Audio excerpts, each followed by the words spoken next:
You and that baby are dead weight. Rot here. One day, you'll beg us to come back. Do this to us. It's Whitmore. Your father just took control of his company. My company? Hook, Marcus Hargrove, placed a cream envelope on the dining table and turned it so the Hargrove Logistics seal faced his wife. Vivian Caldwell was 7 months pregnant. One hand rested beneath her stomach, the other held the back of a chair, because the expression on Marcus's face told her that the room had already changed before he spoke. He said the documents proved she had used their marriage to gain access to confidential company information. They said she had hidden debts, lied about her family, and planned to sell what she learned to one of his competitors. Vivian looked at the pages once. The letterhead was familiar. The accusations were not. She said, "Marcus, look at me." He kept his eyes on the documents. She said, "Ask me one question before you decide who I am." Marcus closed the folder. That was the moment she understood the decision had already been made. He told her his attorney would contact her. He said her access to the house accounts would be suspended until the investigation was complete. He said a car would take her wherever she wanted to go. Vivian stared at the man she had loved for 4 years. She said, "I am carrying your daughter." His jaw tightened, but he did not step toward her. She said, "If you walk out now, do not tell yourself later that you were confused. You are choosing not to ask." Marcus picked up his keys. The front door closed behind him. 2 months later, he arrived at a family shelter with a divorce agreement in his attorney's hand. Vivienne met him in the parking lot before he could enter. She said, "Your daughter was born at 3:47 in the morning. Her name is Amani Grace. She is healthy. You were not there." Marcus looked past her toward the building as if the child might appear in one of the windows. Vivienne did not let him speak. She said, "I will not sign anything today. You made the first decision without me. You will not make the next one for me." 2 hours later, her aunt, Celestine Caldwell, arrived in a pearl-white Mercedes and offered Vivienne $200,000 to stop asking questions about the family trust. That night, Vivienne opened a box she had carried from her old life. Inside it was a set of property records, a forged company envelope, and 43 million reasons someone needed her silent. Chapter 1. The night he chose the papers. The last ordinary sound Vivian remembered from the house was the dishwasher turning on.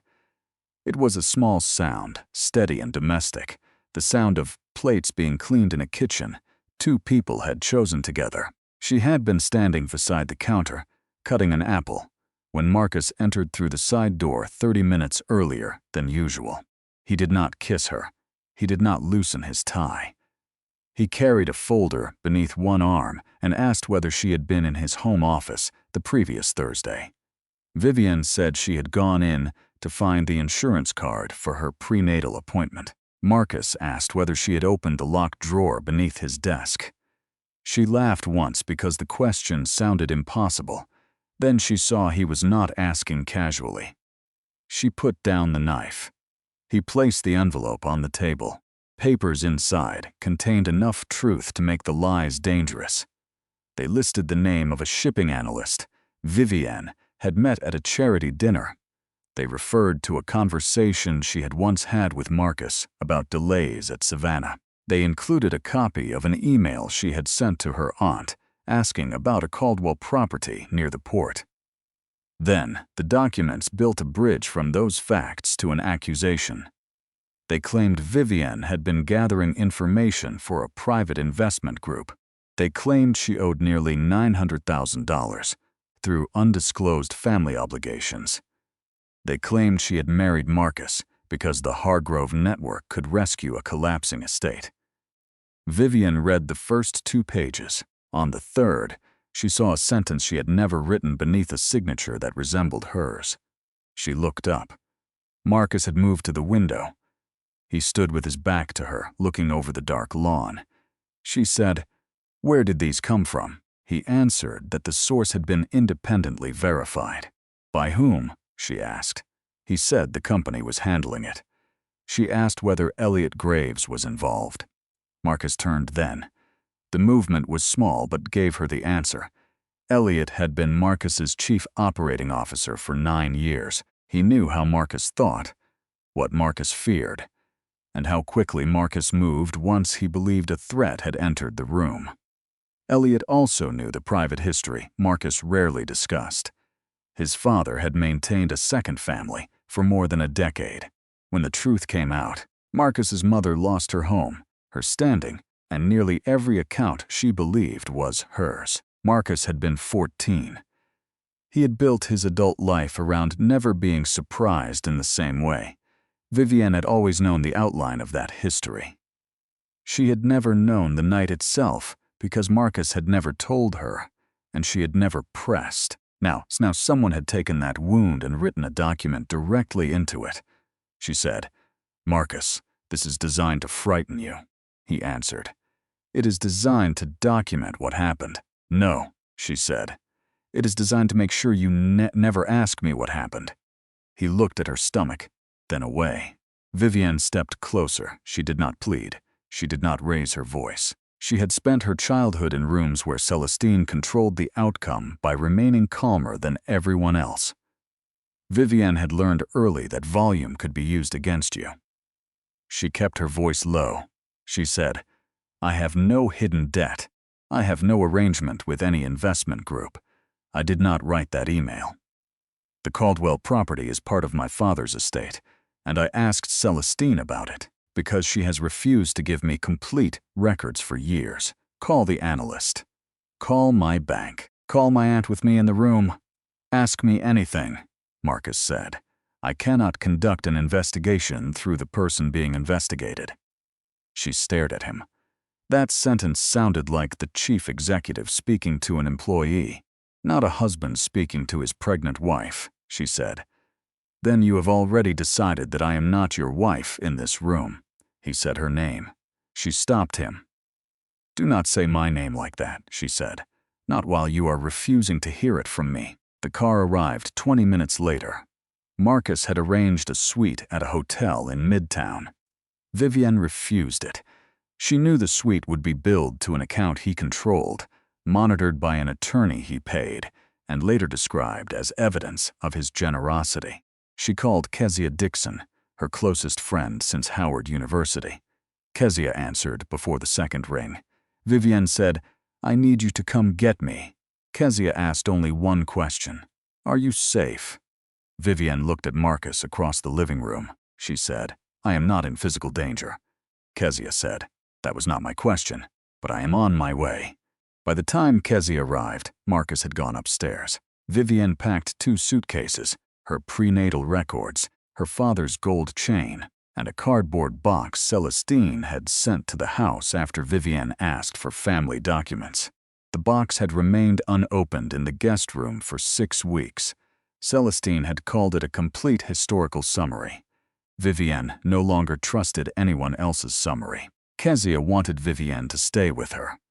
But Kezia lived in a 1-bedroom apartment above a dance studio and worked early hospital shifts. Vivienne's mother, Diane Price Caldwell, was in North Carolina, caring for her own sister after surgery. Vivienne could have called people, she knew that. But the house accounts were frozen, her personal savings were smaller than Marcus believed, and she did not want to arrive at a friend's door with attorneys watching every expense. Sister Evelyn Brooks answered the telephone at Oasis Family Shelter at 11:20 that night. She listened without interrupting. Then she said, "We have a bed. Bring your identification and your medicine. We will handle tomorrow when tomorrow gets here." The shelter stood in southwest Atlanta, behind a Baptist church and a row of old oaks. Its entrance smelled faintly of bleach, coffee, and the lavender oil Sister Evelyn used on every piece of furniture she could reach. Vivienne completed the intake form at a folding table, beneath a bulletin board covered with job postings and children's drawings. The form asked for her legal name. She wrote Vivienne Price Caldwell, then paused. For most of her adult life, she had introduced herself as Vivienne Price. The Caldwell name came with property, expectations, and Celestine's hand on the back of every decision. The Hargrove name came with Marcus, a marriage, and now an accusation. She left the full name on the form.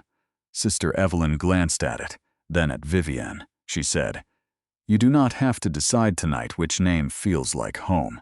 Vivienne touched the gold chain at her neck. She said, "I think I need to learn what all of them mean before I choose." Room 14 had 2 bunks and a narrow window facing the church parking lot. A woman named Tasha slept in the upper bed with her 3-year-old son beside her. Vivienne lay on the lower bunk, with her daughter turning beneath her ribs, and listened to a stranger breathe above her. Sometime after midnight, she placed both hands over her stomach. She had been thinking of the name for months, but had not said it aloud. "Imani," she whispered, "Faith." The name settled the room. It did not solve anything. It did not return her husband, open the accounts, or explain the documents. It gave her one thing that belonged completely to her and the child she was carrying. In the morning, she began building. Sister Evelyn found her a legal aid appointment. Kezia brought clothes, a prepaid phone, and a notebook. Diane returned to Atlanta and arrived at the shelter furious enough to break furniture. Vivienne asked her not to call Marcus. Diane said, "That man left you pregnant." Vivienne answered, "I know what he did. I need to understand who helped him do it before everyone starts shouting at the easiest target." The legal aid attorney confirmed that Marcus had filed for separation, but not yet for a final divorce. The frozen joint accounts would be challenged. Vivienne could request temporary support. She refused to build her immediate future around waiting for a court order. She updated her resume. Before her marriage, she had worked in property records and title research. She had left her last position when Marcus's travel schedule increased, and Celestine asked her to assist with a Caldwell family archive project that never became real employment. Looking back, Vivienne could see how dependence had been constructed one reasonable decision at a time. Sister Evelyn called Ronald Clarkson, owner of a mid-size property management firm on Gordon Street.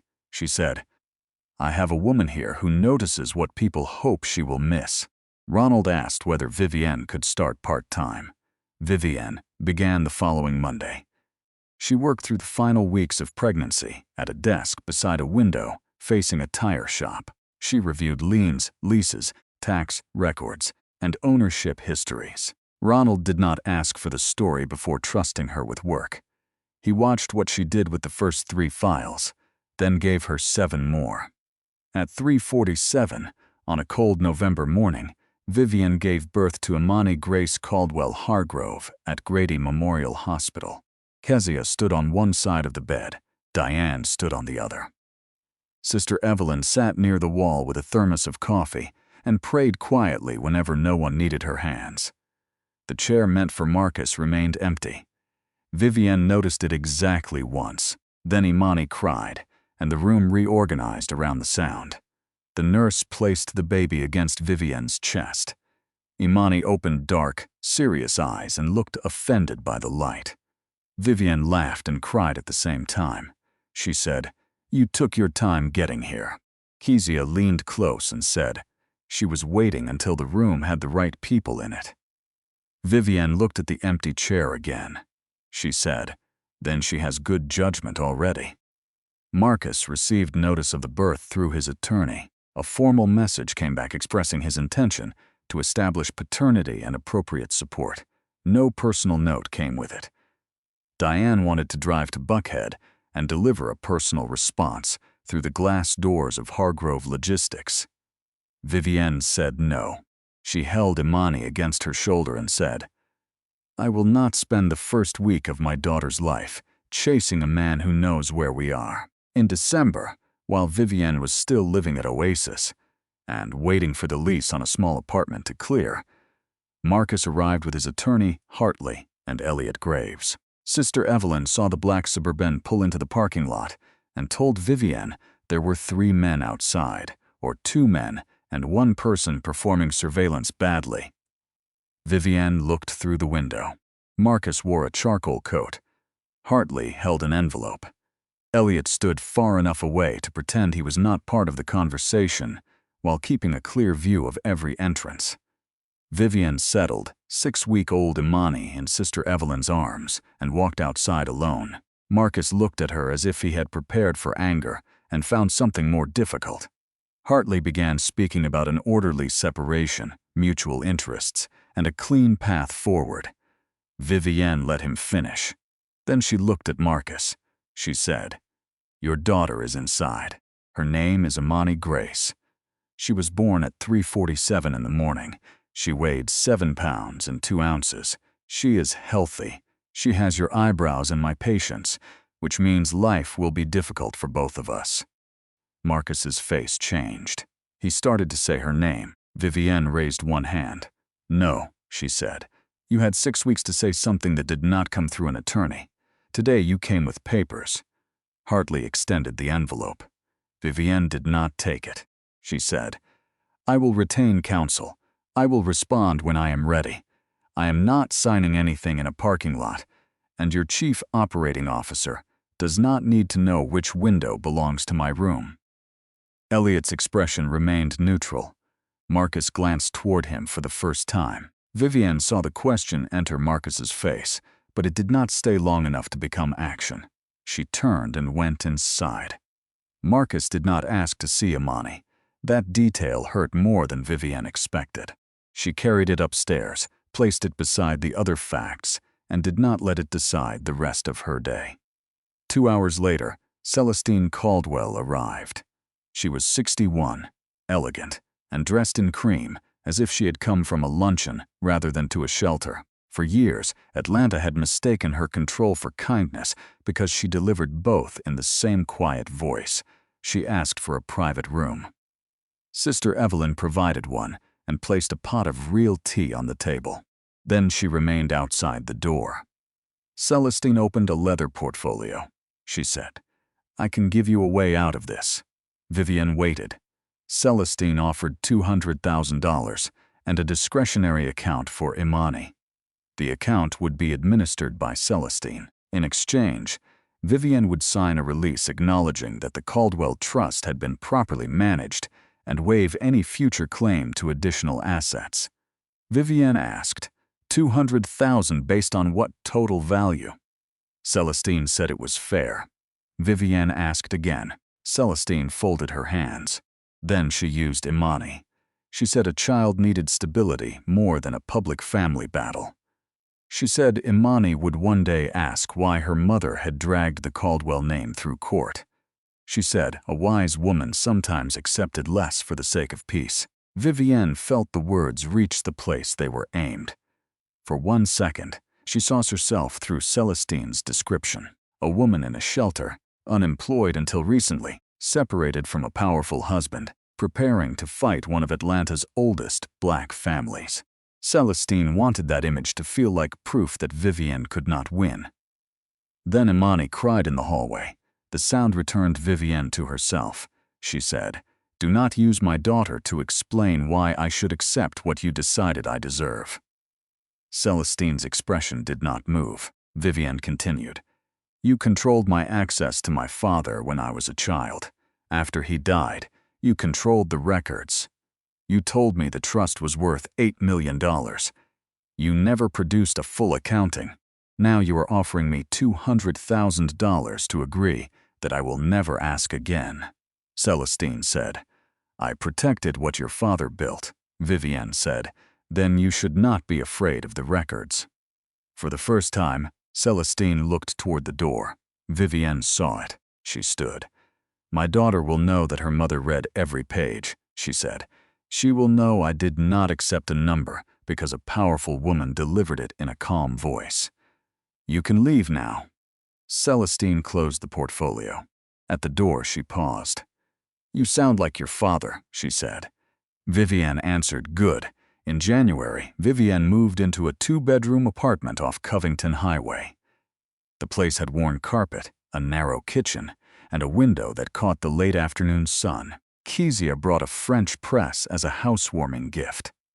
Diane brought pots, towels, and enough groceries for a month. Sister Evelyn brought a rosemary plant and told Vivienne that every home needed something alive that asked for regular care but did not cry. Vivienne assembled Imani's crib herself. She returned to work full-time. In February, Ronald placed a mixed-use title audit on her desk. The tab read Caldwell Family Properties. He did not know the full history. He knew only that county records showed inconsistencies, and one of his clients needed a clean ownership chain. Vivienne opened the file. The public transactions covered 15 years: sales, refinancing, transfers, redevelopment partnerships, and land holdings moved through entities connected to the Caldwell Trust. The total activity exceeded $43 million. Celestine had told her the entire portfolio was worth $8. Vivienne checked the math twice. Then she checked the entity names against the documents in the cardboard box. That evening, after collecting Imani from Miss Wanda's Children's Center, she sat in her parked car beneath a grocery store light and read until the windows fogged. The gap was not a misunderstanding. It was a system. At home, she pulled the cardboard box from the closet. Beneath old statements and family letters lay a cream Hargrove Logistics envelope she had never seen before. The paper looked almost correct. The seal was slightly too dark. The footer was thinner than the stationery Marcus used at home. Inside was a copy of the accusation that had ended her marriage. Someone had placed it in the Caldwell box before the box reached her house. Vivienne held the envelope beneath the kitchen light. Then she looked at the $43 million activity summary on the table. The person who wanted her removed from Marxus was connected to the person who wanted her to stop reading. She did not cry. She called Ronald. She said, "I need the name of the document examiner you used in the Fulton County title fraud case." Ronald was quiet for a moment. Then he said, "I will send it tonight. And Vivienne, whatever this is, you do not have to explain it before you are ready. But you do not have to carry it without professional help either." She thanked him. After the call, Vivienne lifted Imani from the crib. The baby wrapped one hand around the gold chain at her mother's neck. Vivienne looked at the envelope again. She said, "We are going to find out who thought your mother would never read the whole page." Chapter 2: The Women Who Kept the Record. Vivienne's mornings began at 5:30. Imani usually woke before the alarm and announced herself with a single, determined cry. Vivienne fed her, changed her, packed the diaper bag, checked the diaper bag, then checked it again because one forgotten bottle in January had taught her that small mistakes became large when there was no second adult in the room.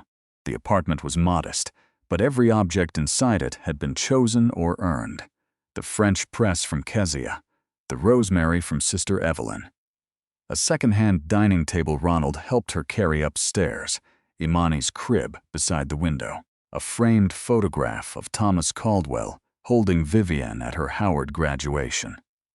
Each morning, Vivienne passed that photograph with coffee in one hand and her daughter in the other. Her father had died 16 years earlier. In public, he had been remembered as a developer who helped preserve Black-owned property along Auburn Avenue. In private, he had been the man who kept peanut butter in his briefcase, called her Bug until she turned 22, and promised that the Caldwell name would belong to her in whatever way she chose. After his death, Celestine had become trustee and interpreter of everything he left behind. Vivienne had accepted that arrangement longer than she wanted to admit. At Miss Wanda's Children's Center, the drop-off policy was precise. Children had to arrive before 7:45. Bottles were labeled. Emergency contacts were current. Miss Wanda believed structure was a form of love. She received Imani each morning with both hands. One Tuesday, she looked at Vivienne and said, "You have been sleeping less." Vivienne answered, "I have been reading more." Miss Wanda nodded toward Imani. "Make sure the reading does not take the mother away from the baby," she said. "Truth is important, so is breakfast." Vivienne smiled. "Yes, ma'am." At Clarkson Property Management, Ronald gave Vivienne access to the county archive room and permission to bill her research as part of the title audit. He also placed one condition on the arrangement. If the file became personal in a way that compromised the client work, she had to tell him. Vivienne said it was already personal. Ronald pulled a chair beside her desk. He said, "Then tell me what you need from this office to do it correctly." That question affected her more than sympathy would have. Marcus had made decisions around her. Celestine had managed information for her. Ronald asked what she needed.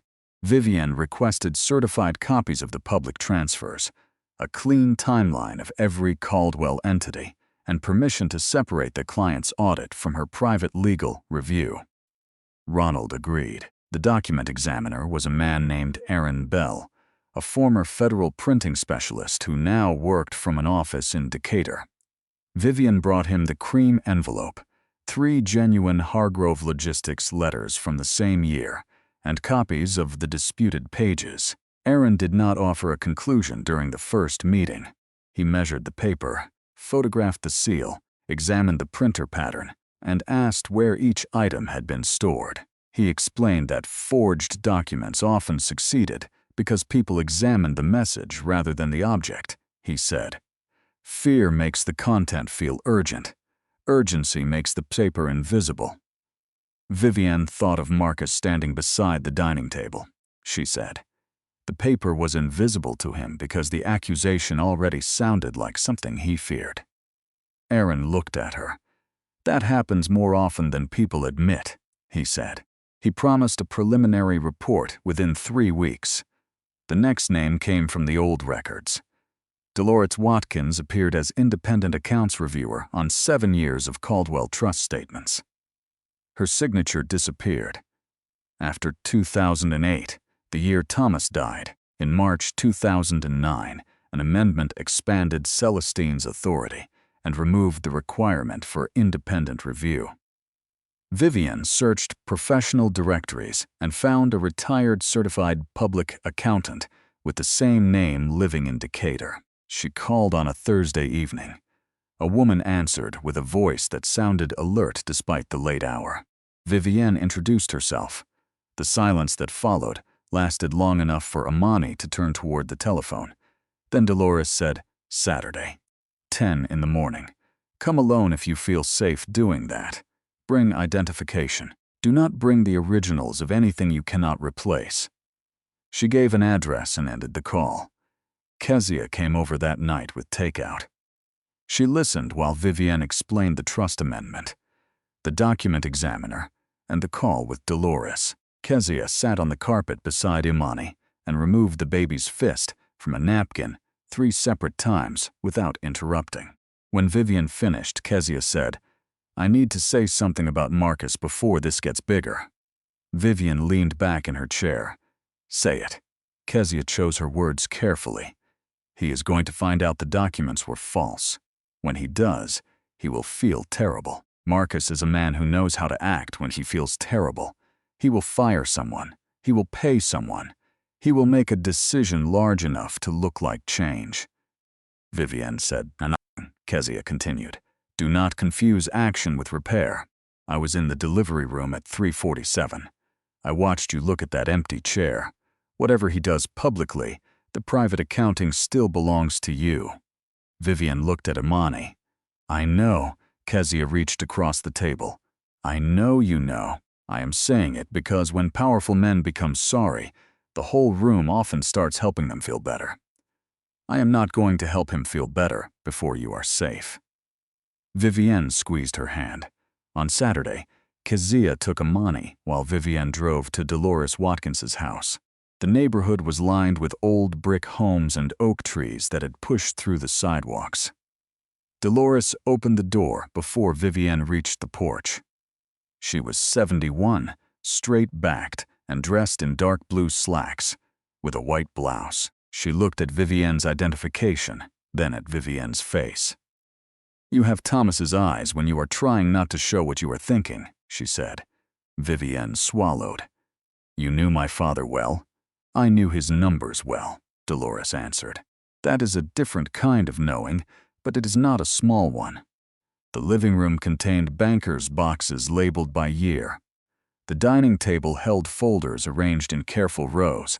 Dolores had prepared before Vivienne arrived. She began with the original Caldwell Family Trust, dated June 2007. The document named Vivienne as primary beneficiary. Celestine was trustee, but her authority had strict limits. She could manage the properties, approve ordinary investments, and preserve operating reserves. She could not use trust assets for personal obligations. Every year required an independent review. Dolores tapped the section with one finger. "This is why I was there," she said.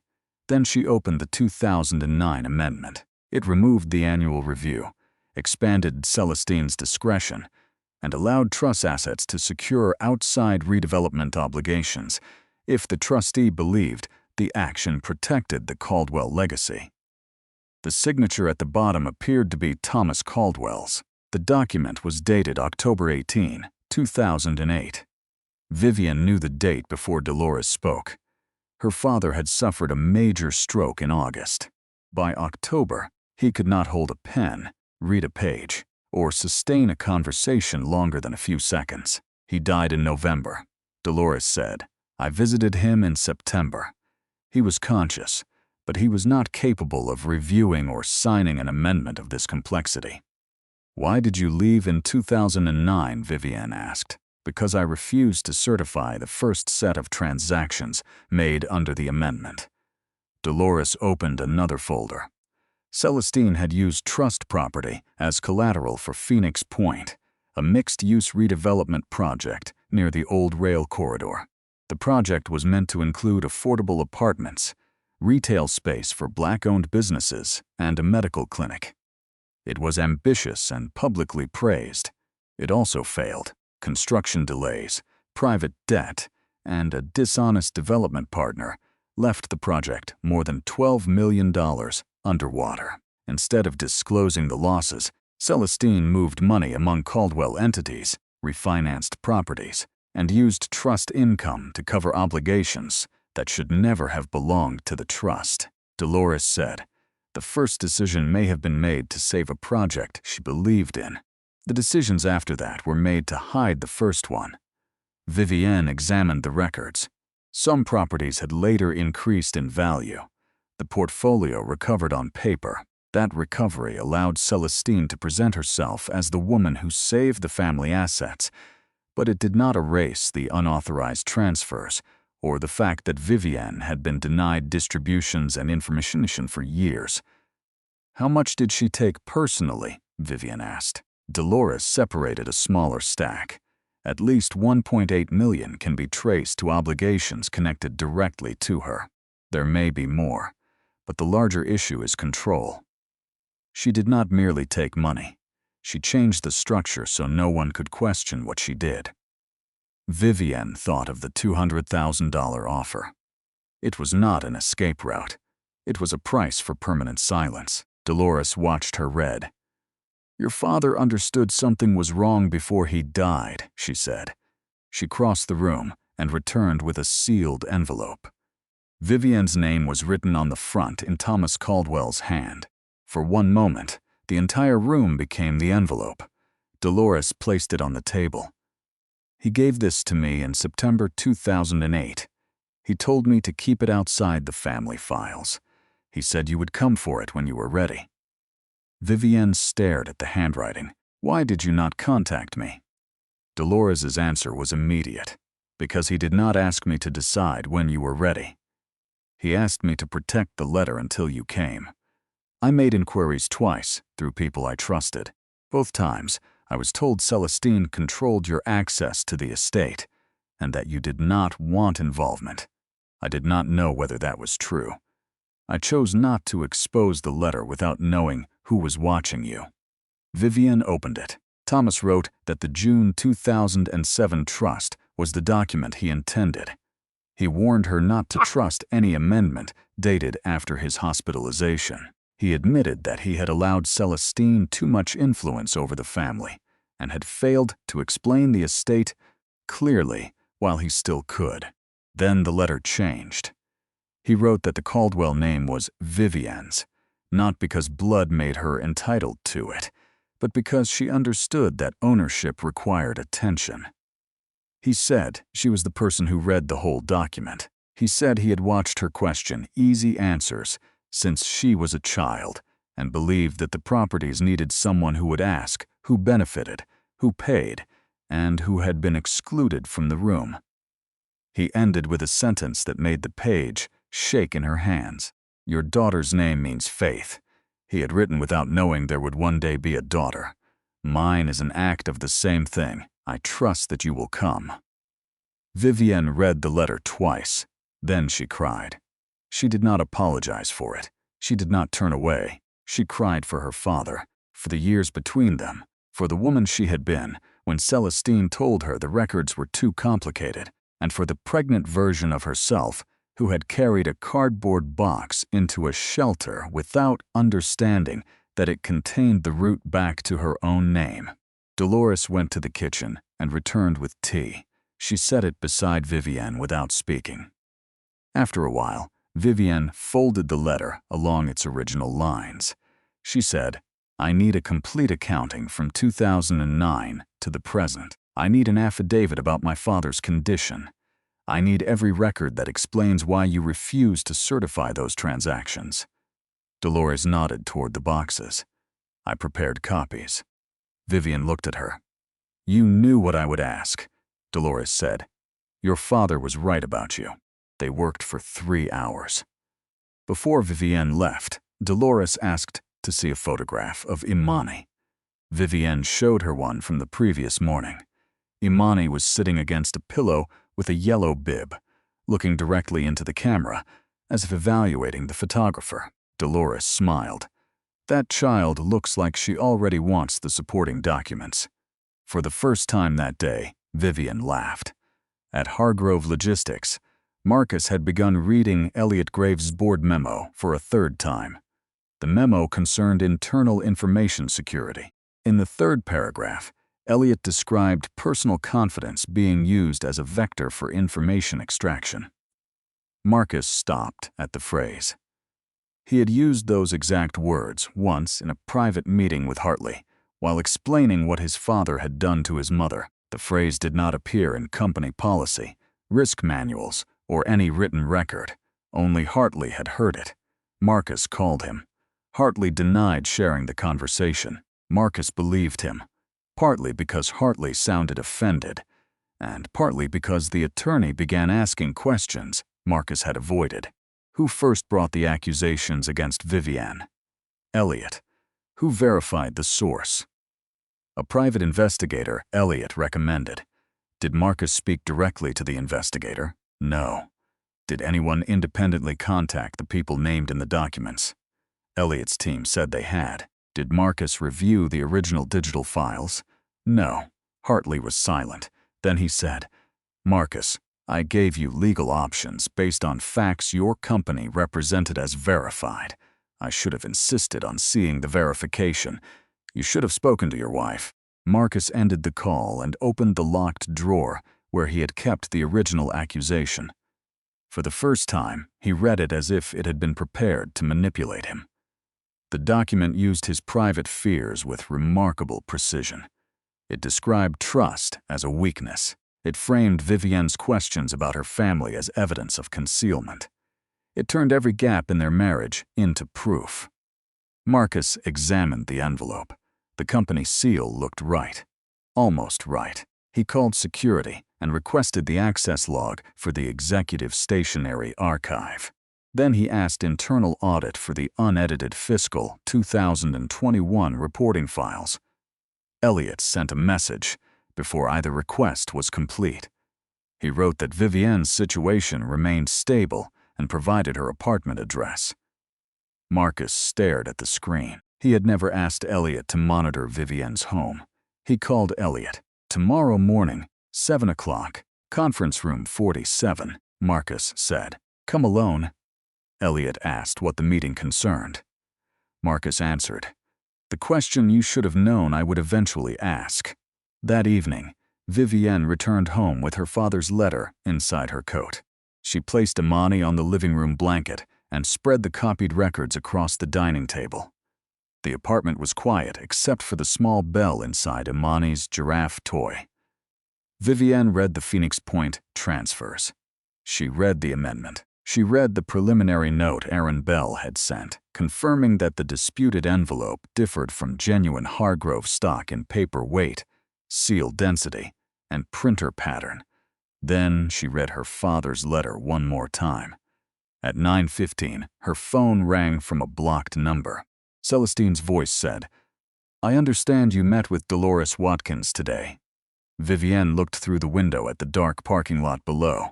She asked, "How do you know that?" Celestine did not answer. She said, "Dolores is an elderly woman with a grievance. She does not understand what it took to keep the portfolio alive." Vivienne said, "She kept the records." There was a pause. Celestine lowered her voice. "You have a child now. You have a job. You have a home. Do not destroy the life you have rebuilt because a retired accountant wants to reopen old disagreements." Vivienne looked at Imani, who had fallen asleep with one hand on the giraffe. She said, "You are still trying to make stability sound like silence. I am trying to protect you." "No," Vivienne said. "You are trying to protect the version of the story where I never ask for proof." Celestine said, "You do not know how many people will be hurt if you force this into public view." Vivienne answered, "Then tell them to ask why you needed it hidden." She ended the call. A minute later, a dark sedan moved slowly through the apartment parking lot. Vivienne watched it pass. She photographed the license plate and sent the image to Ronald, Kezia, and her attorney. Then she called Sister Evelyn. Sister Evelyn listened and said, "Baby, a woman does not offer $200,000 to stop you from reading something worthless. Lock the door. Keep the light on. Tomorrow, we move from discovering the truth to protecting the woman who found it." Vivienne locked the door. Across Atlanta, Marcus sat alone in conference room 47 with Elliot's memo, the old accusation, and the stationary access logs spread before him. One name appeared twice on the night the forged letterhead had been created. Elliot Graves. Marcus closed the file. At 7 the next morning, the elevator doors opened.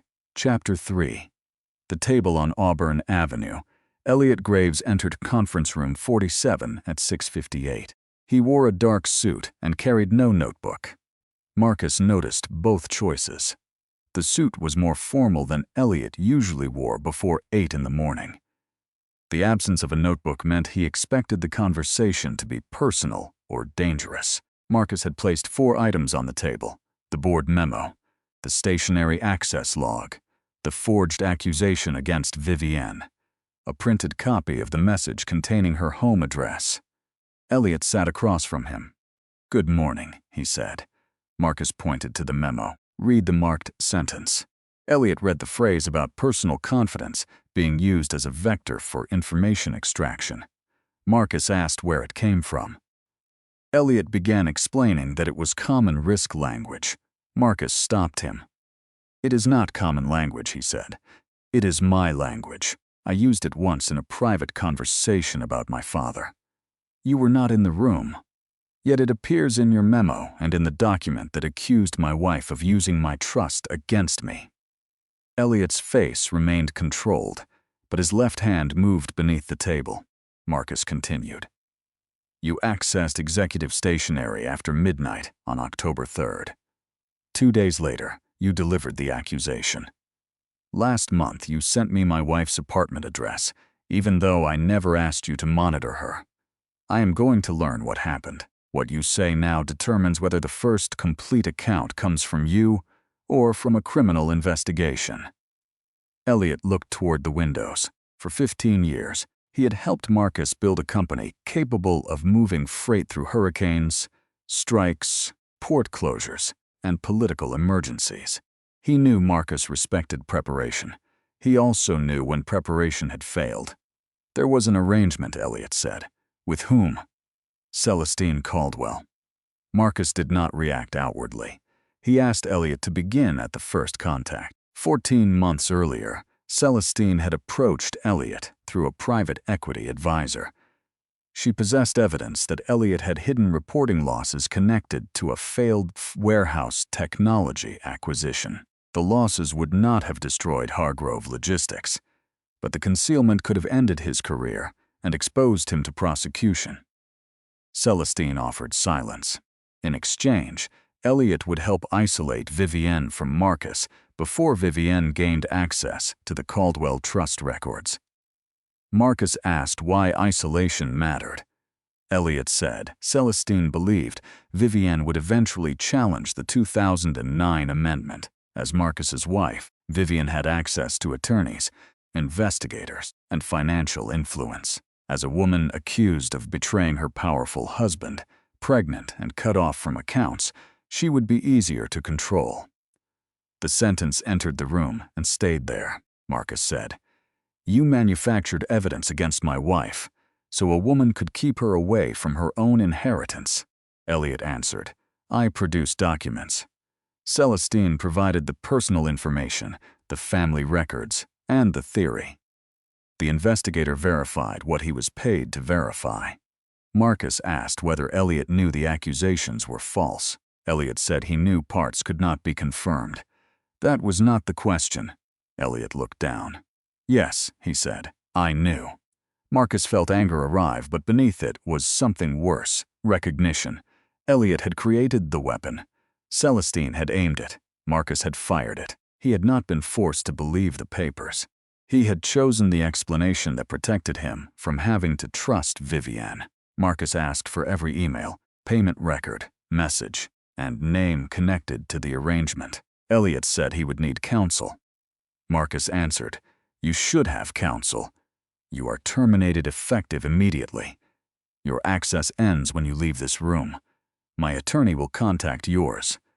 Cooperation is the only action left that may reduce the damage you created. Elliot stood.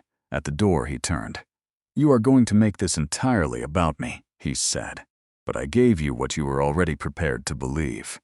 Marcus looked at him. That is the first honest thing you have said this morning. After Elliot left, Marcus called Hartley and Internal Security. He authorized a full independent investigation, preservation of all records, and referral to law enforcement. He informed the board chair that the company had been used to produce fraudulent documents against Vivienne. The chair asked how much could be contained. Marcus said, none of the truth should be contained. The chair warned him not to confuse personal guilt with corporate responsibility. Marcus answered, the company seal was used. Company staff were used. My authority gave the lie credibility. That makes it corporate responsibility whether the board enjoys the sentence or not. He ended the call. Then he sat alone. For months, Marcus had told himself he acted decisively under difficult circumstances. Now that description sounded cowardly. He remembered Vivienne at the dining table, asking him to look at her. He remembered seeing her hand beneath her stomach. He remembered knowing that one question could complicate everything. He had walked away because certainty was easier than intimacy. Marcus called Vivienne. She did not answer. He left no message. An hour later, a text arrived. There are things you need to see in person. Wednesday at 2:30. Caldwell Family Real Estate Office, Auburn Avenue. Come alone. Marcus read it twice. He answered with one word. Yes. Vivienne spent the days before the meeting building the table. Ronald helped organize the public property timeline. Aaron Bell completed the forensic report and concluded that the Hargrove envelope had been produced on unauthorized stock using a printer assigned to the executive operations floor. Dolores signed an affidavit describing Thomas's condition, the original trust, and the transactions she had refused to certify. Davis Reed from Holt & Associates agreed to attend as the independent auditor named in the 2007 trust. Vivienne retained attorney Naomi Cross, a trust litigation specialist recommended by Diane. Naomi reviewed the evidence and requested an emergency order preventing Celestine from moving assets as once formal notice was served.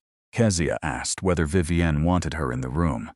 Vivienne said, I want you close, but not at the table. Why? Because Celestine will call this a family misunderstanding if there are too many people she can describe as emotional. I want the documents to speak before anyone raises a voice. Kezia nodded. Then I will be downstairs with coffee and the number of a bail bondsman, she said. For flexibility, the Caldwell family real estate offices stood on Auburn Avenue in a 3-story brick building. Thomas had restored in 1971 with his father.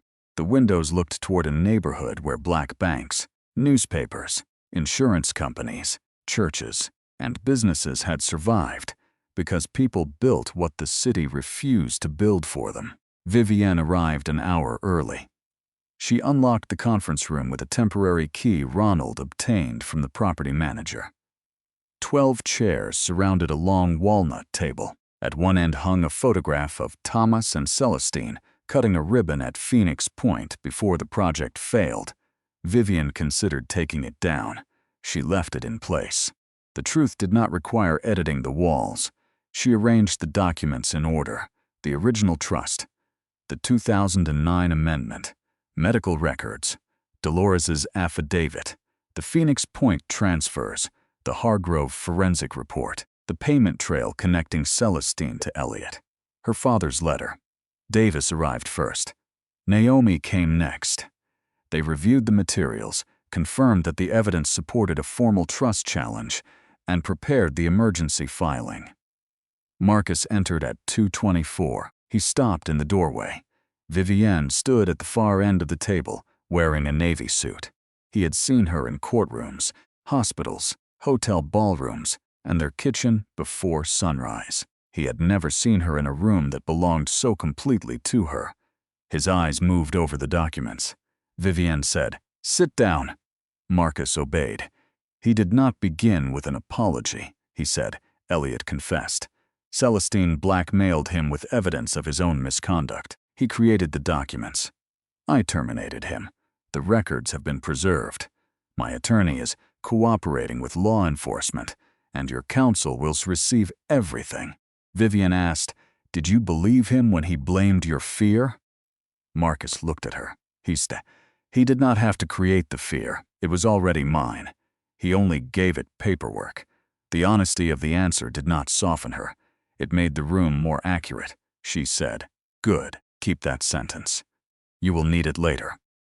Marcus nodded. He looked at the photograph on the wall. "Did you know what Celestine was hiding?" "Not all of it," Vivienne said. "I knew the portfolio was larger. I did not know she had used it to secure Phoenix Point debt, removed independent review, or used trust funds for personal obligations." Marcus looked at her father's letter. Vivienne placed one hand over it. "Not yet," she said. At 2:31, the door opened. Celestine entered with a leather portfolio and her attorney, Warren Pike. Naomi stood. The invitation specified that Celestine attend as trustee. It did not prohibit counsel. Warren sat beside her. Celestine looked at Marcus, then at the documents, then at Vivienne. "I see you have decided to make this formal," she said. Vivienne answered. "It became formal when someone forged my father's signature."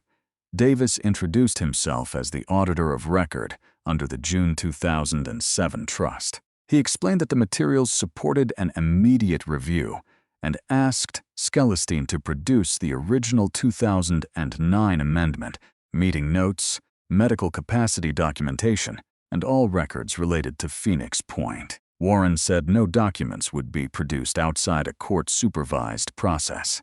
Naomi placed the emergency petition on the table. "That process began this morning," she said. "The court has issued a temporary order preventing the sale, transfer, refinancing, or encumbrance of trust assets until the hearing." For the first time, Celestine's composure changed, only slightly.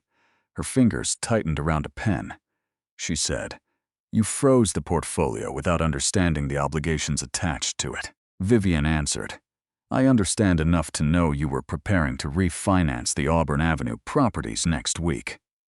Celestine looked at Warren. That glance confirmed the information. Davis began reviewing the discrepancies. He spoke plainly. The trust had been valued at $43 million. in recent activity, not 8 million. At least 12 million had been exposed through Phoenix Point. Without authorization, under the original trust, more than 1.8 million had paid obligations connected to Celestine. The amendment removing oversight had been signed during Thomas's medical incapacity. Celestine listened without interruption. When Davis finished, she turned to Vivienne. "I asked for 2 minutes alone with you," she said. "No," Vivienne answered. "This is a family matter.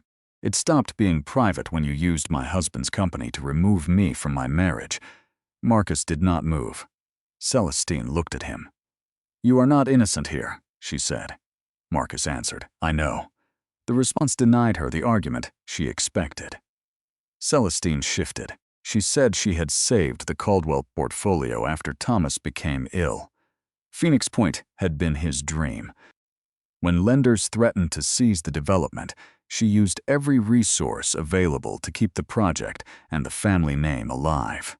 She said, Dolores had abandoned the work when courage was required. She said, Vivienne had spent years refusing the Caldwell name, while Celestine carried its debts, employees, tenants, and public obligations. Her voice remained calm, but the control beneath it had begun to show. "You went to Howard, traveled, married a man with his own empire, and treated this family as something you could visit when convenient," Celestine said. "Then Thomas left you the power to question every decision I made, while I was the one keeping the doors open." Vivienne listened. At last, the motive had entered the room without its polite clothing. She said, "You believed your sacrifice made the trust yours." Celestine answered, "I believed responsibility belonged to the person willing to carry it. So you forged an amendment. I preserved the portfolio. You paid your debts from it. I paid obligations created while protecting it. You hid the records from me because you were not ready." Vivienne leaned forward. There it is. The room became still. "You decided I was not ready at 22, she said. Then at 28. Then when I married. Then when I was pregnant. You were going to keep deciding until there was nothing left for me to receive except whatever number made you comfortable." Celestine's eyes moved toward the letter. Vivienne turned it so the handwriting faced her. "My father wrote this in September 2008. He said the June trust was real. He warned me not to accept anything signed after his hospitalization. He gave the letter to Dolores because he did not trust the family archive." Celestine looked at Thomas's handwriting. For the first time, the years showed in her face. She said, Thomas was frightened and ill. He did not understand how close everything was to collapse. Vivienne asked, "Did you sign his name?" Warren placed a hand on Celestine's arm. She ignored him. "What I did," Celestine said, "I did after giving 30 years to a family that praised your father for every building I kept standing." "That was not an answer," Naomi said. Vivienne did not look away. "Did you sign his name?" Celestine's mouth tightened. She said, "I authorized what he would have authorized if he had understood the danger.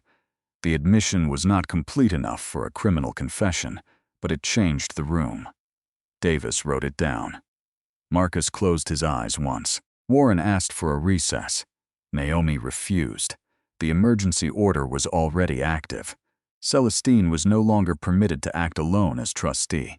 Holt and Associates would take temporary control of operations pending the hearing.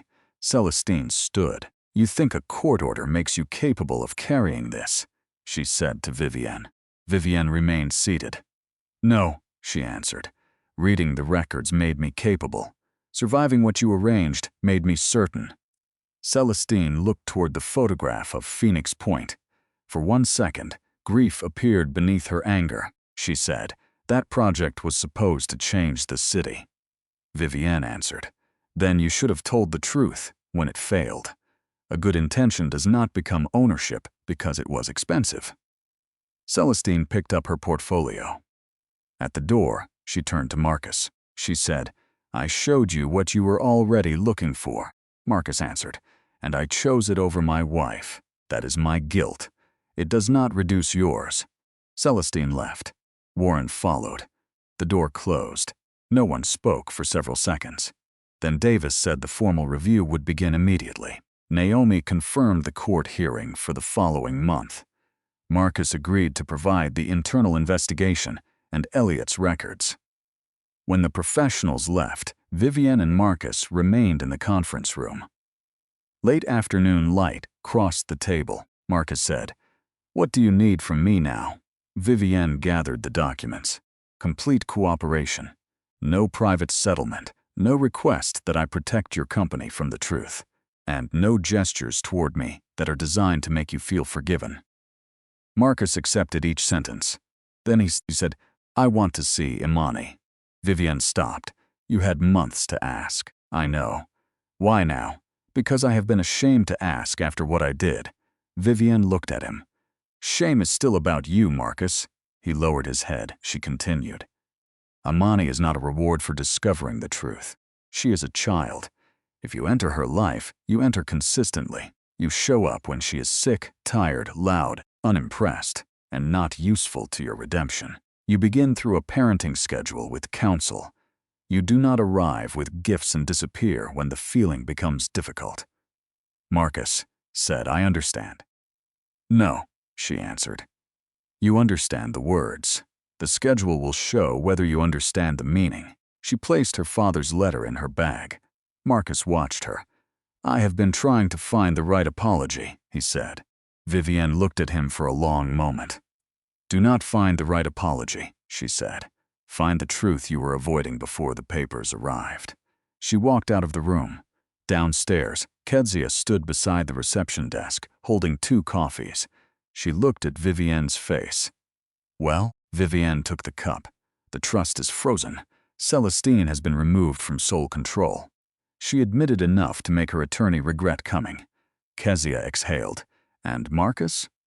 Vivienne glanced toward the stairs. "He finally understands that knowing he was wrong is not the same as becoming different."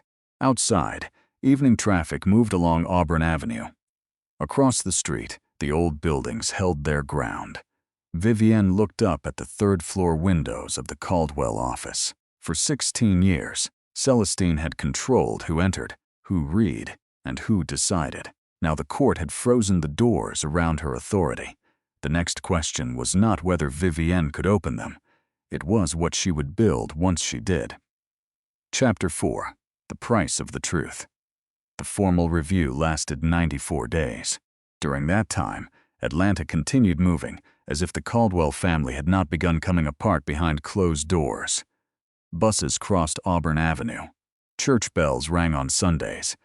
Construction crews lifted steel over empty lots. People who had known Celestine for 30 years attended luncheons, board meetings, funerals, and charity dinners while pretending not to notice when her name disappeared from invitations. The documents did not pretend. Holt and Associates traced every transfer made under the 2009 amendment. Aaron Bell compared Thomas Caldwell's verified signatures with the amendment and concluded that the signature had been reproduced from an earlier document, then altered by hand. Hospital records showed Thomas could not have reviewed or executed the amendment on the date printed. Elliot Graves, facing charges connected to the fraud and his own company misconduct, signed a detailed statement. He described Celestine's first approach, the pressure she applied, the payments routed through a consulting firm, and the private information she provided about Marcus. He turned over messages in which Celestine described Vivienne as emotionally dependent, financially unprepared, and unlikely to pursue litigation if Marcus withdrew support. One message said that pregnancy would make her easier to frighten. Vivienne read that sentence in Naomi's office. She read it once. Then she closed the file and walked to the window. Naomi asked whether she wanted a break. Vivienne said, "I want 5 minutes, then I want to finish." She stood with both hands against the window frame. The city below did not know that someone had once calculated her pregnancy as a weakness. Imani had kicked beneath her ribs while Celestine and Elliot discussed timing, accounts, and fear. Marcus had looked at forged pages and accepted the plan without knowing it existed. Vivian allowed herself anger. Not the controlled version, not the useful version, the complete thing. She cried once, hard and briefly, then washed her face and returned to the table. Naomi did not praise her strength. She simply reopened the file at the next page. That mattered. The review also confirmed that Celestine's story was not entirely invented. Phoenix Point had been close to collapse. Several Black-owned contractors would have failed if the project had been abandoned immediately. Celestine had negotiated emergency financing, protected dozens of jobs, and eventually recovered much of the portfolio's value. But she had done it by using authority she did not possess. When the project recovered, she did not restore oversight. She continued charging personal travel, household staff, legal retainers, and private debt to Caldwell entities. She paid herself management fees larger than the trust permitted. She denied Vivian distributions while telling her the portfolio could not support them. The records showed a woman who had once crossed a line under pressure, then built an identity around never admitting the line existed. Diane attended the court hearing beside Kezia and Sister Evelyn. Marcus sat 2 rows behind them with Hartley. He did not attempt to sit with Vivian. He had followed the temporary parenting schedule for 6 weeks by then. Twice each week, he visited Imani at a family services center with a supervisor present. He arrived early. He brought diapers, not jewelry. He learned how Imani liked to be held when tired and that she rejected bottles if the milk was too warm. Vivian received written reports after each visit. She did not attend. The hearing took place in a Fulton County courtroom on a rainy Monday morning. Celestine wore gray. The color made her look less like the woman who had entered Oasis in cream and more like someone who understood that public image could no longer carry the entire weight of the room. Her attorney argued that the amendment reflected Thomas's intentions, that the trust had ultimately increased in value, and that removing Celestine would harm ongoing operations. Naomi answered with dates, medical evidence, bank records, and the original trust. She said, "A trustee is not permitted to replace the grantor's judgment with her own, forge the authority she wishes she had, and call the result preservation." The judge invalidated the 2009 amendment. He removed Celestine permanently as trustee, ordered a complete restitution calculation, and referred the signature evidence and related fraud to the district attorney. Holt and Associates would oversee the transition until Vivienne completed an independent fiduciary orientation, and the court approved her as successor trustee under the original document. The ruling also required Celestine to repay improperly charged personal expenses and surrender control of every Caldwell account, office, property file, and corporate key. Celestine remained still while the judge spoke. When the hearing ended, reporters waited in the corridor. Naomi advised Vivian to make one statement and leave. Vivian stood before the microphones with Diane on one side and Dolores on the other. Kezia held Imani several feet away from the cameras. Vivienne said, "This case was never about punishing a woman for making one difficult decision. It was about what happened after that decision, when secrecy became power and power became permission. My father created a trust with rules. Those rules were removed through fraud. Today, the court restored them." A reporter asked whether she planned to forgive her aunt. Vivian answered, "Forgiveness is a private question. Accountability is not." She thanked Dolores for preserving the records and walked away. Celestine exited through another door. 2 days later, she returned to the Auburn Avenue office to surrender the keys. Naomi, Davis, and a court-appointed transition officer were present. Vivian stood beside the conference table. Celestine placed a ring of brass keys on the wood. For years, she had carried them in a leather case embossed with the Caldwell initials. The case remained in her hand. She said, "You will discover that ownership is easier to demand than to carry." Vivian looked at the keys but did not reach for them, she said. You spent 16 years deciding when I was ready. The court has decided you are finished. Those are not the same thing." Celestine's eyes hardened. "Do you think Thomas would be proud of humiliating me?" Vivienne answered, "I think he would be ashamed that you made truth feel like humiliation." Celestine glanced toward Dolores. "You kept copies you had no right to keep," Dolores said. "I kept records because the official record was being changed." Celestine turned back to Vivienne. "Phoenix Point would have failed without me." "Maybe," Vivienne said. "And if you had told the truth, the family might have chosen to save it with you. You did not trust anyone enough to share the risk. You wanted the credit, the control, and the right to decide who knew the cost." For the first time, Celestine's voice broke. "Your father was always the name on the building," she said. "I was the person in the rooms where lenders said no. I kept his promises alive, while everyone thanked him. Then he left the future to you." Vivienne heard the pain beneath the confession. She did not deny it. She said, "He should have recognized what you carried. He should have paid you fairly, named your authority clearly, and never made you invisible. But his failure to honor you did not give you the right to erase me." Celestine looked at her for a long time. Then she set down the leather key case. "I do not know who I am without this office," she said. Vivienne answered, "That is something you should have learned before you made the office belong to you."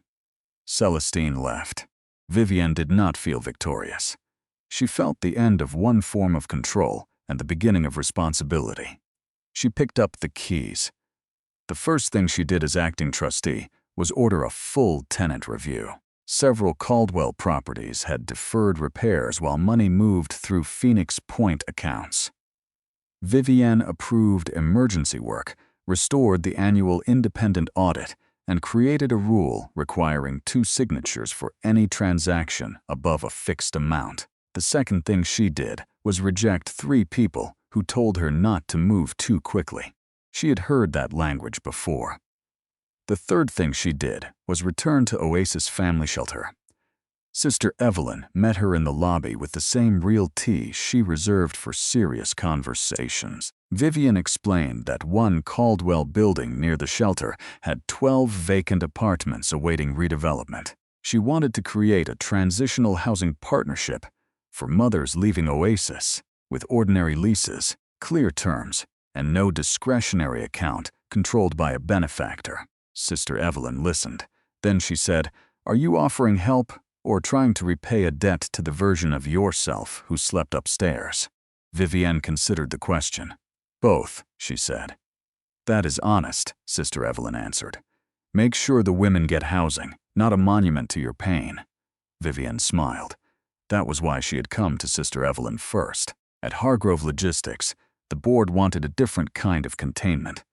The internal report confirmed that Elliot had used company systems, staff, and stationery to create the fraud. 2 executives had noticed irregular access, but failed to escalate concerns because Elliot was powerful, and the request appeared connected to Marcus. The board chair proposed a private settlement, a sealed cooperation agreement, and a statement describing Elliot's conduct as an isolated personal matter. Marcus refused. The chair said public disclosure could damage thousands of employees who had nothing to do with his marriage. Marcus answered, then the statement should make clear who was responsible. But the company cannot ask the woman harmed by our seal to carry the public lie so the rest of us can protect the stock price. He scheduled a press conference. Before announcing it, he sent Vivienne a copy of the statement through Naomi. He did not ask for approval. He did not ask her to attend. He gave her the opportunity to correct facts that concerned her. Vivienne changed one sentence. Marcus had written that he failed to verify the evidence. She replaced it with the truth. He chose not to verify it. On Friday morning, 11 cameras faced the podium in the Hargrove Logistics lobby. Marcus stood beneath the company seal. He wore no expression designed to reassure investors.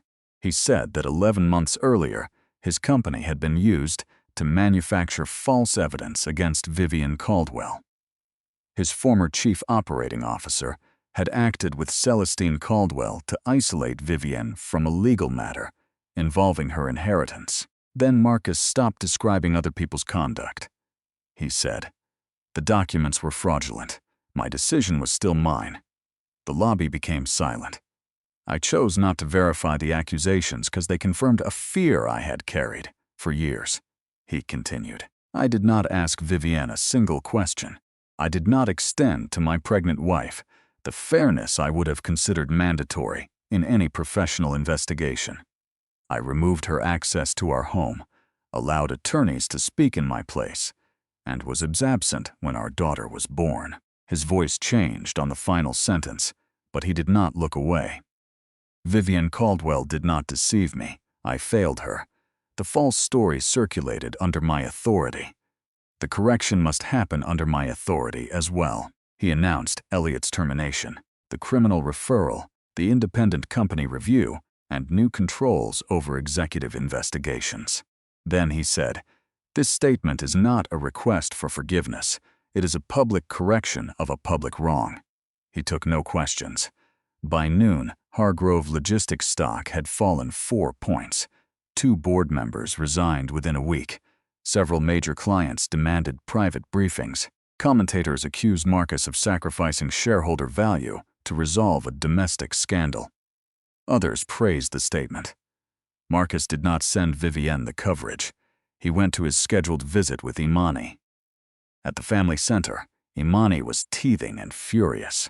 She rejected the giraffe, the bottle, and every song Marcus attempted. He walked the room with her for 40 minutes while she cried against his shoulder. The supervisor noted that he did not become impatient. When Imani finally slept, Marcus sat with her in his arms until the visit ended. That evening, Atlanta processed the press conference through every channel that mattered. News sites posted clips. Sorority group chats forwarded the statement.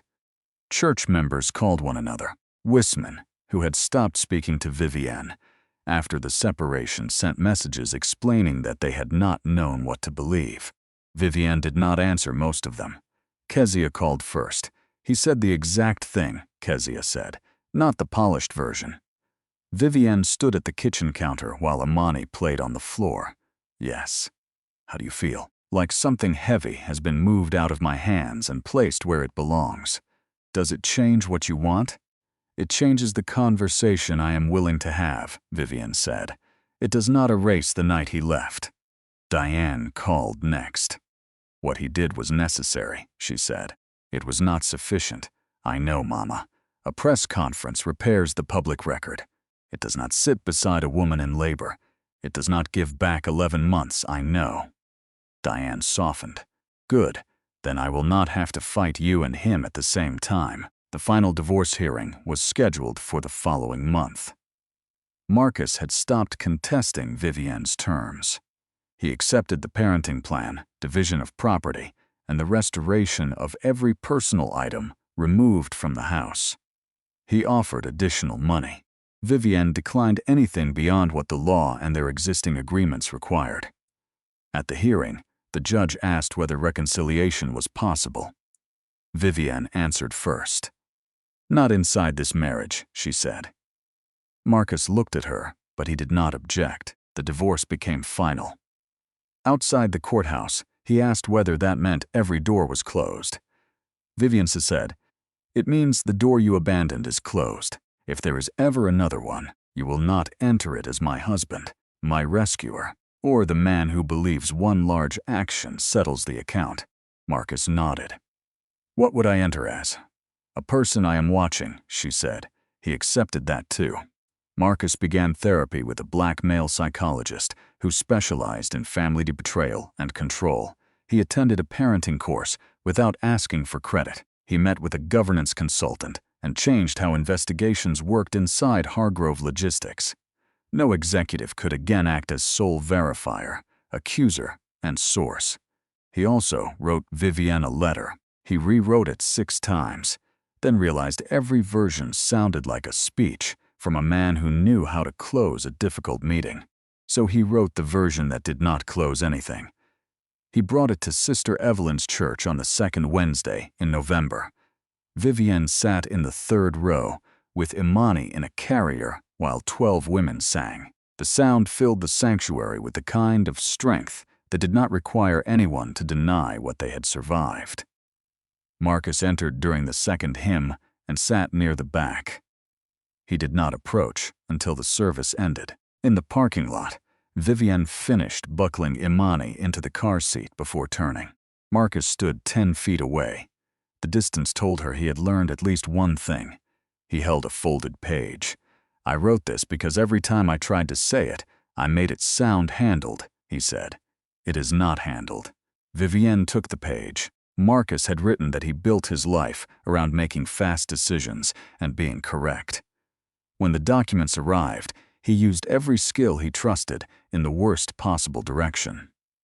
He turned his wife into a threat assessment. He protected himself from a betrayal that had not happened by committing one that had.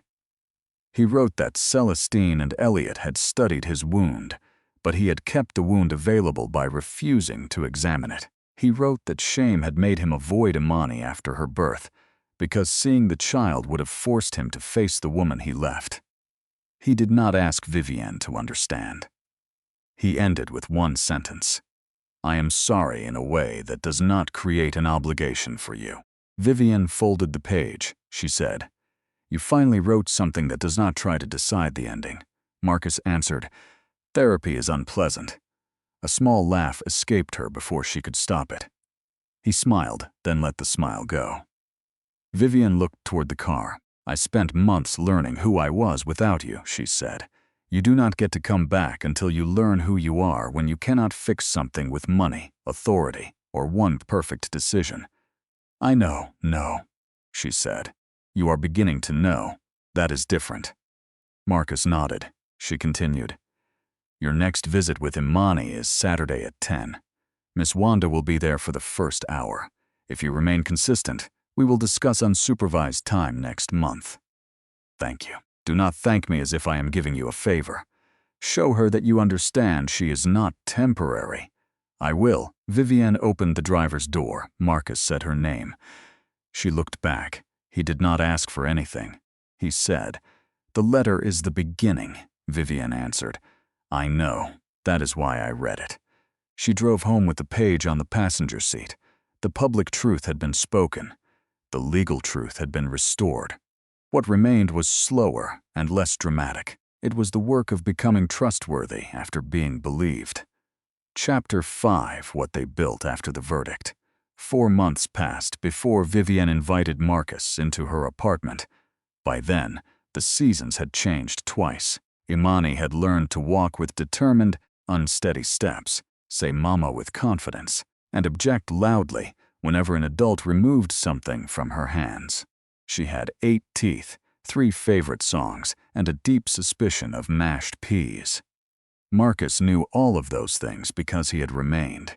He attended every scheduled visit. When Imani developed an ear infection, he met Vivienne at urgent care at 1 in the morning and sat on the opposite side of the waiting room until she asked him to hold the diaper bag.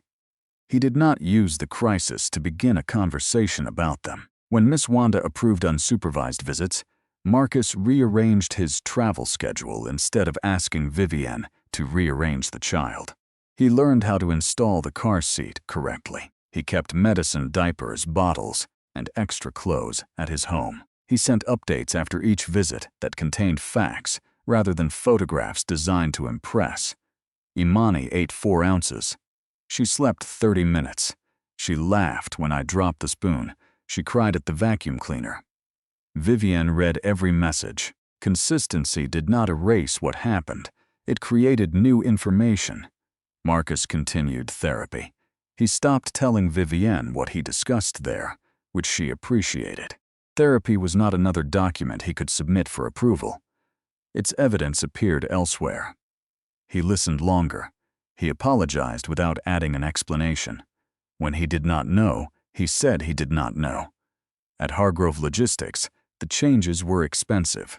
The independent review identified a culture that rewarded certainty and discouraged questions near powerful executives. Marcus created an ethics office that reported directly to the board, then recused himself from choosing its director. He replaced 2 senior leaders who had ignored Elliot's access violations. He tied executive compensation to reporting integrity, not only profit. The stock recovered slowly.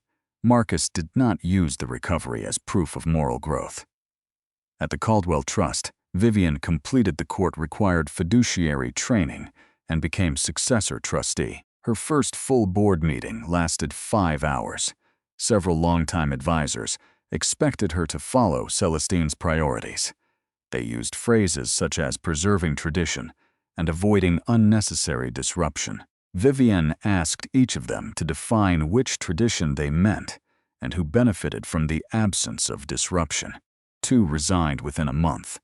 She hired Dolores as a paid senior audit advisor for 1 year.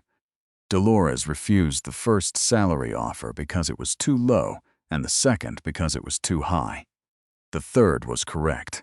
Ronald joined the property committee. Naomi remained outside counsel.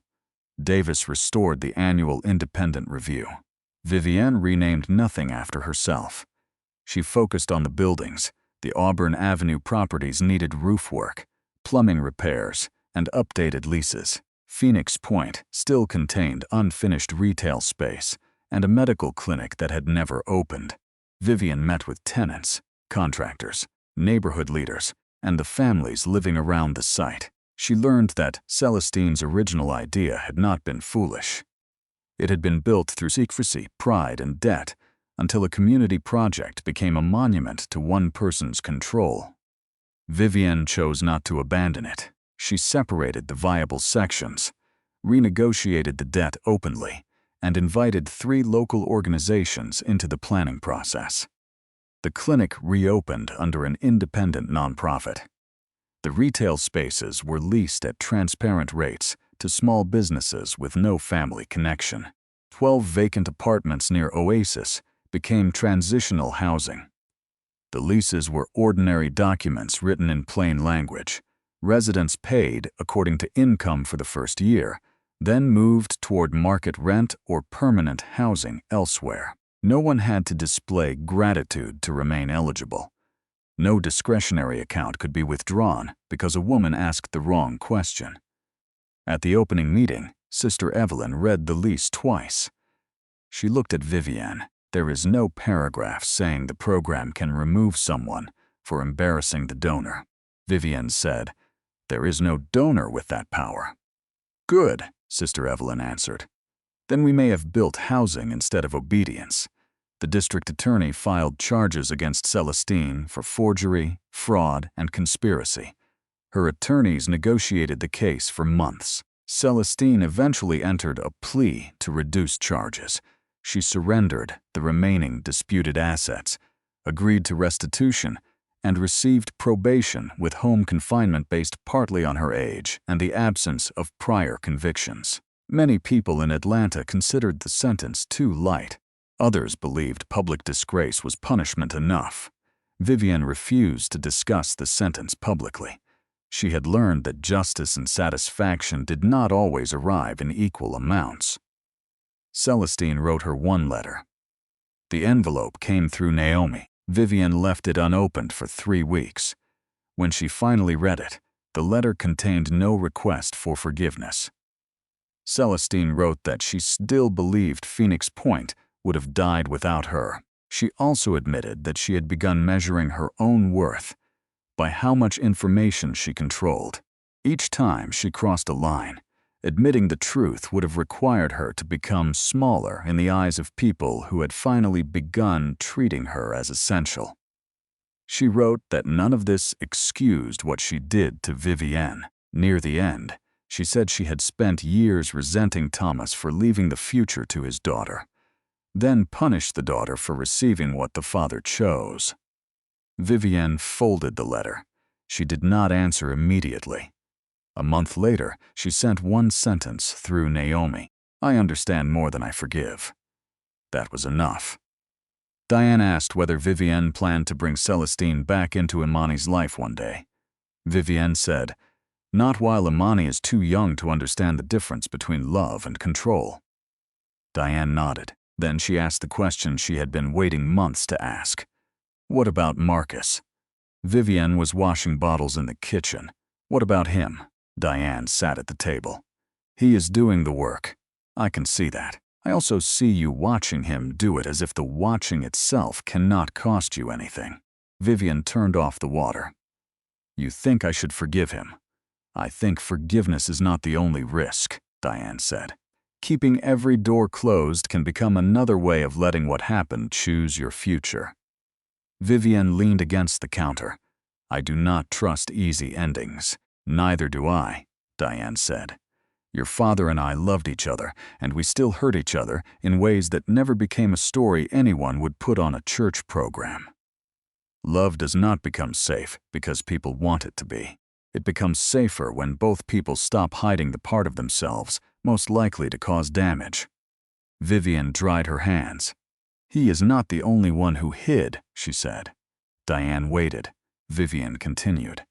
I knew his father's betrayal was underneath everything. I never asked for the whole story.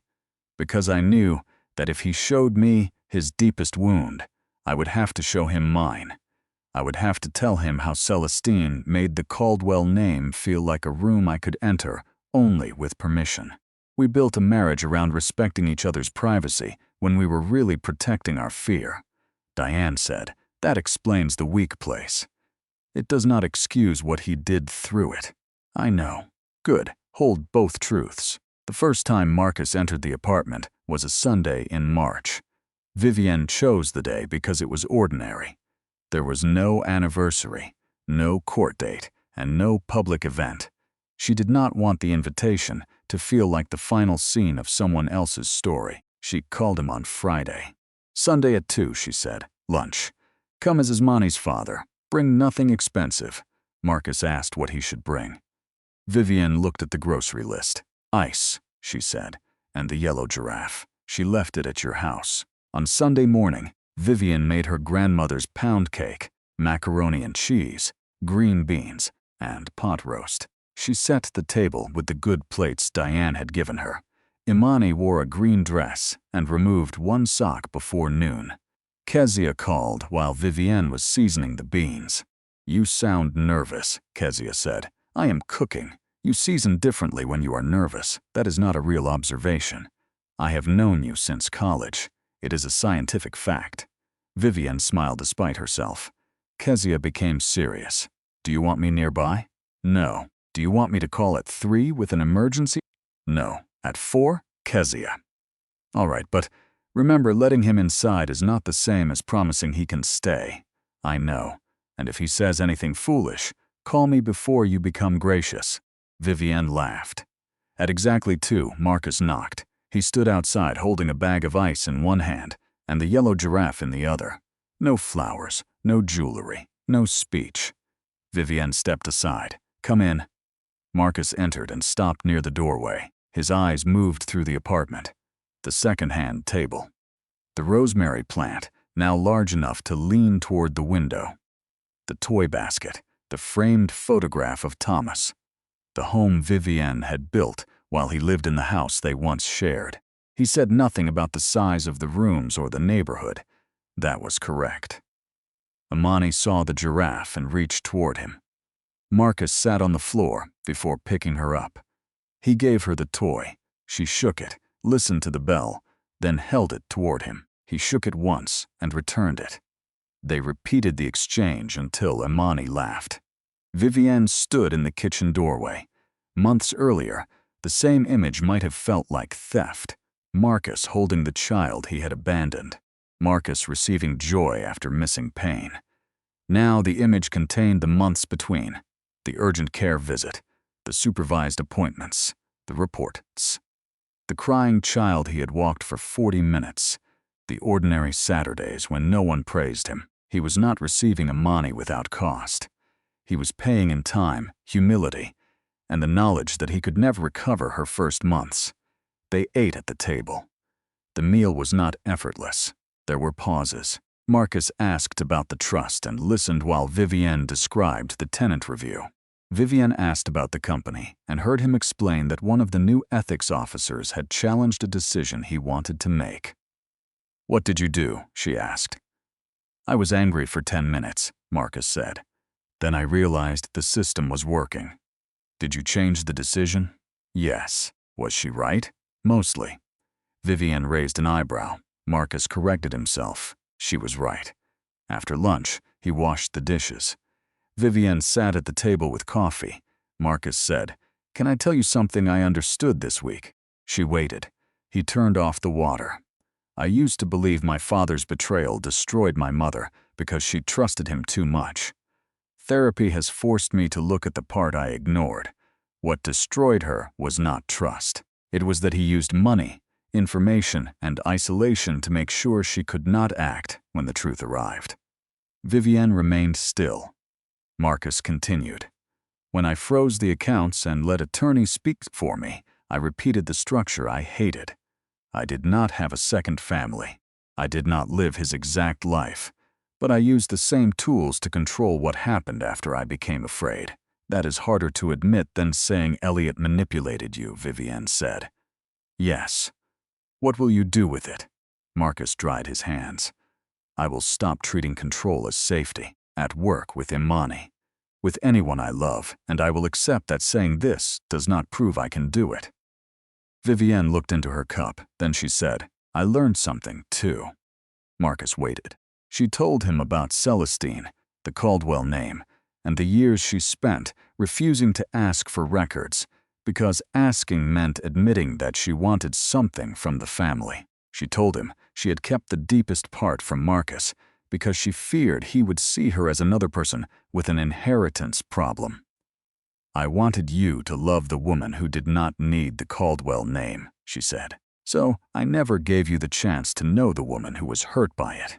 Marcus sat across from her. "I should have asked." "Yes." "You should have told me." "Yes." They held both truths without turning either into an excuse. Imani walked beneath the table and struck Marcus's shoe with the giraffe. He picked her up.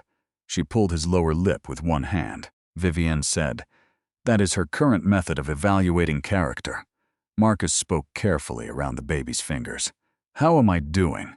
"She has not rejected you." "That sounds hopeful." "It is not a legal finding." He laughed. Later, when Imani fell asleep, Marcus placed her in the crib and returned to the living room. He stood near the door. "Thank you for today," he said. Vivienne looked at him. For once, the gratitude did not sound like a request. She said, "I am willing to have dinner with you next month without Imani." Marcus took a breath. As co-parents? As two people who are no longer married and do not get to pretend the old marriage can be repaired. "If we build anything, it will be new." He nodded. "What are the rules?" Vivienne almost smiled. "There are no rules yet. That is the point. We talk. We tell the whole truth before it becomes useful to hide it. We do not use Imani to create pressure. We do not let money decide the shape of the relationship, and either person can stop." Marcus said, "I can do that," Vivienne answered. "We will see." He accepted the uncertainty. At the door, he turned. "I know I cannot earn back the night I left." "No," she said. "I know I cannot earn the delivery room." "No. I know being a good father now does not make the absence disappear." Vivienne looked at him. "Then why are you saying it?" "Because I used to think repair meant replacing the bad memory with a better one. Now I think it means making sure the bad memory is never required to lie about what happened." Vivienne felt something inside her loosen. Not disappear. Loosen. She opened the door. "Dinner next month," she said. Marcus left. Later that spring, the first families moved into the Caldwell transitional apartments. Vivienne stood in the courtyard beside Sister Evelyn, Dolores, Ronald, Diane, Kezia, and Imani. Marcus remained near the back with the other guests. He had not asked to stand beside Vivienne for the photographs. A woman named Shanice received the first set of keys. She had 2 children and a job at a medical billing office. She had spent 8 months at Oasis after leaving an abusive marriage. Vivienne handed her the lease and the keys. Shanice asked what would happen if her income increased. Your rent will adjust according to the schedule. On page 4, Vivian said, nothing changes without written notice, and a meeting you are invited to attend. What if I disagree? Then you appeal to an independent review panel. I am not on it. Shanice looked surprised. Sister Evelyn smiled. We built the place so no one has to stay grateful in order to stay housed. After the ceremony, Dolores stood beneath an oak tree holding Imani. She said, Thomas would have liked this. Vivian looked at the building. I hope so, Dolores corrected her. He would have liked that you read the leases yourself. Vivian laughed. Across the courtyard, Marcus was speaking with Diane. Diane pointed one finger at him while she talked. Marcus listened. Kezia joined Vivian. Your mother is giving him the complete terms and conditions, she said. Good. Are you two dating? We have had 3 dinners. That was not my question. We are learning whether we like each other without a marriage protecting us from the answer. Kezia considered that annoyingly healthy. I know. Do you love him? Vivian watched Marcus kneel when Imani reached for him. Love was no longer the difficult question. She said, I love him. I'm deciding whether love and truth can live in the same house this time. Kezia nodded. That is a better question. Months later, Vivian and Marcus attended their first counseling session together. Not marriage counseling. There was no marriage to save. They entered as 2 adults, considering whether to build a new relationship while raising a daughter who deserved more honesty than either of them had been given. The counselor asked what outcome they wanted. Marcus looked at Vivian, but did not answer for her. Vivian said, I want to know whether we can be fully known without one of us trying to control what the other person does with the truth. Marcus said, I want to become someone who can hear the truth before fear turns it into evidence against the person telling me. The counselor wrote both answers down. No one promised an ending. That evening, they returned to Vivian's apartment. Imani sat on the living room floor with the yellow giraffe. She shook it once, then held it toward Marcus. He shook it and gave it back. Imani offered it to Vivian. Vivian did the same. The small bell rang between the 3 of them. Marcus sat on the floor. Vivian remained in the doorway for a moment. The apartment still belonged to her. The trust belonged to its purpose. Her name belonged to her. Her daughter would grow up knowing that family did not mean surrendering the right to ask questions. Vivian crossed the room and sat beside them. She did not place Imani into Marcus's arms as a reward. She placed her own hand on the floor between them. Marcus covered it with his, then waited. Vivian turned her hand over and held his. It was not forgiveness completed. It was not the restoration of the old marriage.